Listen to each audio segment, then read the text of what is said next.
Bienvenidos al panel de discusión sobre el panorama de la violencia contra la mujer intrafamiliar en México.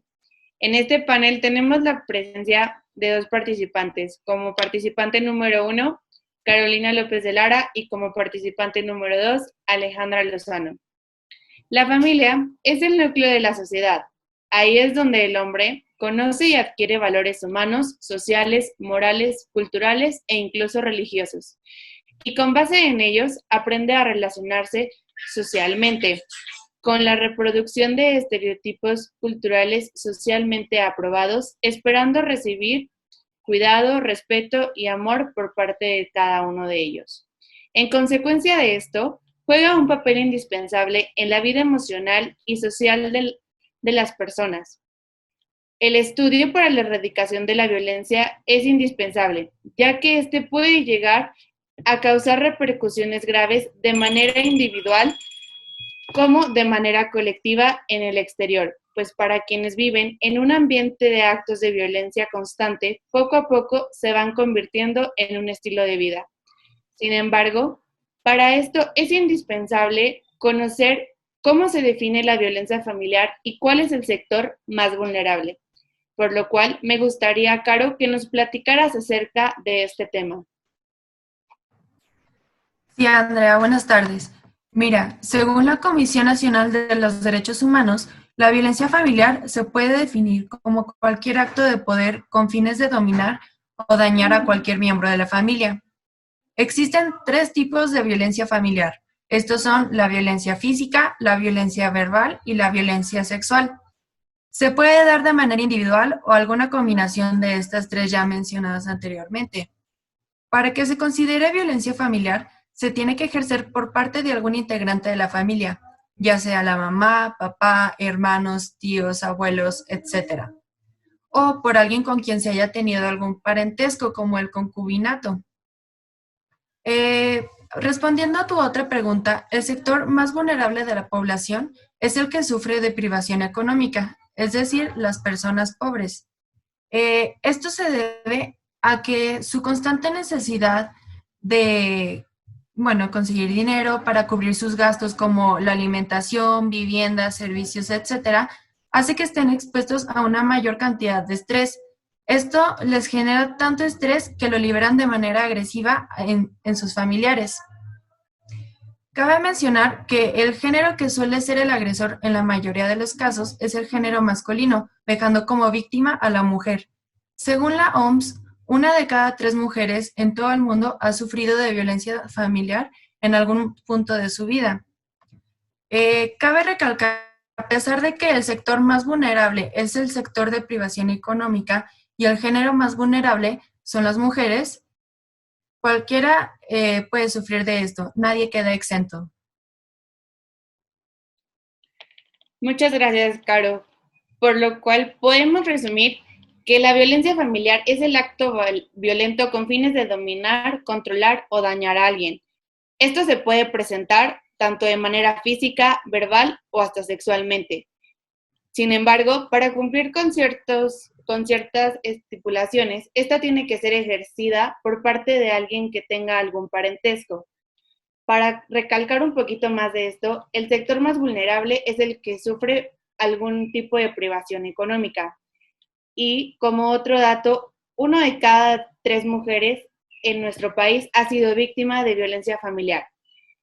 Debido a esto, la raíz del problema que México hoy en día enfrenta cada vez más también se debe en gran parte a la lucha de la existencia en la mayoría de las familias de una ideología compuesta por acciones que en el pasado se consideraban normales en el comportamiento social de las personas, siendo principalmente el sometimiento de la mujer hacia el hombre.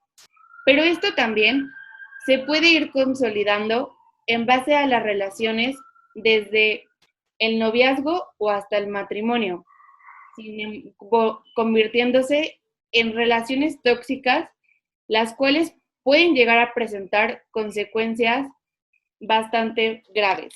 Por lo cual, me gustaría, Ale, que nos compartieras un poquito de esto y que nos pudieras decir por qué es tan difícil dejar una relación tóxica, ya sea en el noviazgo o en el matrimonio, y cuáles son sus principales consecuencias en la vida de cada una de las personas. Hola Andrea. Es muy difícil dejar este tipo de relaciones, ya que por lo general la persona inmersa en estas relaciones tóxicas muchas veces no es tan consciente que lo están, porque el juicio de la persona está nublado y aquí aplica la frase muy común como el amor ciega. Esta frase es muy verídica en este tipo de relaciones, ya que los actos dañinos pasan como desapercibidos y se empiezan a hacer costumbre porque muchas veces la mujer o la persona que es la víctima empieza a poner excusas para su pareja, como es normal, todas las relaciones tienen problemas y lo hizo sin querer, no fue su intención. Entonces, como empiezan a hacer estas justificaciones, pues empieza a ser como una costumbre y es difícil dejarlo porque pues ya no lo ven como algo tan malo, aunque están lastimando mucho a su persona. Y luego también hay muchos como que motivos por el cual no lo dejan, como el miedo a la inestabilidad, sobre todo en relaciones ya más comprometidas como el matrimonio, que les da miedo el dejar la relación y pues ahora que sigue, el miedo a estar solo y pues la preocupación de qué va a pasar con los hijos, porque eso sí es un gran problema. Sobre todo, imagínate, en las clases económicas bajas, pues siento que es mucho más complicado dejar tu hogar porque muchas veces no tienen dónde irse. Y luego, el problema de esto, la problemática más grande es que hay víctimas pasivas, que por lo general son los hijos. Y el problema es que los hijos, como están viviendo muchas situaciones de estrés y de sentimientos negativos como miedo, inseguridad, temor, estos afectan mucho en el desarrollo del niño desde chiquito y crea heridas por adentro como de abandono o de rechazo que afecta a la persona en un futuro. Y esto causa que se vuelvan a hacer, que se hagan como ciclos donde los hijos pueden repetir los mismos patrones de los papás y de sus relaciones. Entonces, esto es como una pandemia social por el hecho que se sigue reproduciendo en generación si no es tratada adecuadamente. Te agradezco mucho, Ale. Por lo cual podemos sintetizar que una persona inmersa en este tipo de relaciones muchas veces no está consciente, pues el juicio de las personas, actos daños desapercibidos pueden ser vistos como normales.